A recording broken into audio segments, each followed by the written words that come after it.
जय जगन्नाथ स्वागत करुच्ची trending topics आउ एक नुआ एपिसोड को आपण मैंने समस्त जमी जानती कोरोना महामारी बर्तमान चली जो सिटी बीएड रिलेटेड वीडियो मुझे आनी पारु नहीं आग को केबे सिटी बीएड एग्जाम हम से वीडियो तो मुझे निश्चित नहीं आसबि किंतु एबेठारु जेते पर्यंत कोरोना महामारी संपूर्ण मात्रा न कमी से पर्यंत weather forecast related video upload एथिरे करी निहाती आपण माने वीडियो को देखिए कौ जिला मानक आग को केते वर्षा हम काला बैशाखी संभावना केते मात्रा रहिबो झड़ा वर्षार संभावना केते मात्रा रहिबो ए सब लेटेस्ट अपडेट पाइपारे से निहाती वीडियोटी को शेष पर्यंत देखा सहित वीडियो भल लगे समस्त पाखक सेयार करने सहित लाइक गोटे दबाई भूलें चैनल को नुआ कर चैनल को सब्सक्राइब करके पाखे आसुवा घंटी दबाई ऑल करने भूलें नहीं डेरी नक आरंभ करवा कौन एबे भी जहाँ किसी बड़ लेटेस्ट अपडेट आसूँ बंगोपसागर सृष्टि होगा लघुचाप को लेकिन आ लघुचापटी अत्यधिक घनीभूत होकर बात्यार रूप नहीं पारे ग्लोबल वेदर फोरकास्ट जहाँ किसी आकलन करुच्ची कि यह ओडिशा किंबा पश्चिम बंगरे लैंडफॉल करे स्थल भाग में माड़ हो पारे तो प्रकृत में आम ओडिशावासी पुणी एक साइक्लोन बा बात्या को कौन सामना करने जाऊँगी जहाँ किसी कहुच्छी कि मे द्वितीय सप्ताह मध्य आउ किछि दिन मध्य साइक्लोन बा बात्याटी सृष्टि हो पारे तो कौन ए लेटेस्ट अपडेट अच्छी ए सब को जानवाई निश्चित वीडियोटी को शेष पर्यंत देखूँ जो भाई मैंने जो सांग मैंने आज नुआ कर चैनल को आसी चैनल को सब्सक्राइब करके पाखरे आसुवा घंटी दबाई ऑल कर दिंतु आग को संभावना थिबा वर्षा बन्या बात्यार सबुठार फास्ट और लेटेस्ट अपडेट आपण मैंने ये चैनल रे पाइपारे सेमिति भल पाइबा जारी रखिए वीडियोटी को समस्ते गोटे गोटे लाइक एबे ही करदेवे डेरी नक आरंभ करवा कौन एबे भी जहाँ किसी लेटेस्ट अपडेट आसूँ global weather forecast system model तरफ कि मे द्वितीय सप्ताह एक लो प्रेशर एरिया बा एक लघुचाप क्षेत्र सृष्टि होबार संभावना अच्छी कौटी ना बे ऑफ बेंगल रे माने बंगोपसागर रे जहाँकि धीरे धीरे अधिक इंटेंसिफाई हम आ पर्टिकुलर डेट कहुई कि मे 10 तारिख मध्य यह एक एंटीसाइक्लोनिक सर्कुलेशन बा एक घूर्णिबलय सृष्टि होबार संभावना अच्छी कौटी ना बंगोपसागर रे जहाँकि परवर्ती 2 दिन मध्य माने मे 12 तारिख मध्य ताहा एक लो प्रेशर एरिया बा एक लघुचाप क्षेत्र में परिणत होबार संभावना अच्छी आ लघुचाप परिणत होगापर ताहा अधिक इंटेंसिफाई हम बा ताहा अधिक घनीभूत हो अधिक घनीभूत होगापर ताहा सडनली एक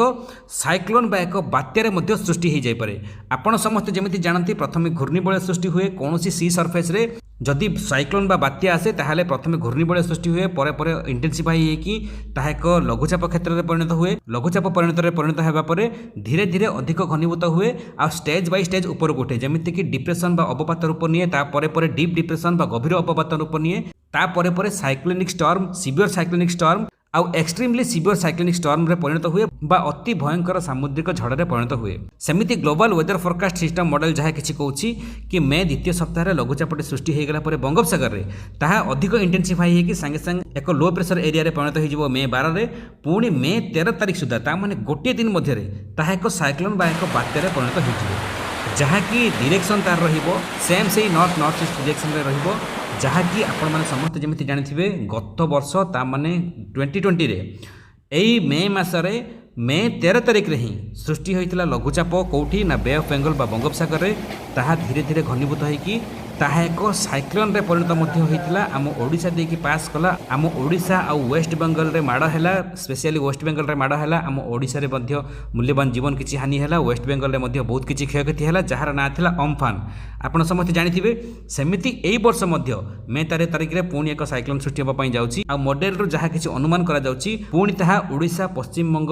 देकी पास करिवो किंबा ओडिशा पश्चिम बंग रे कोनसी एक स्थान रे ताहा लैंडफॉल करिवो बा ताहा स्थल भाग छुंगार संभावना अछि किंतु सबुठ बड़ कथा कि आईएमडी बा इंडियन मेट्रोलॉजिकल डिपार्टमेंट तरफ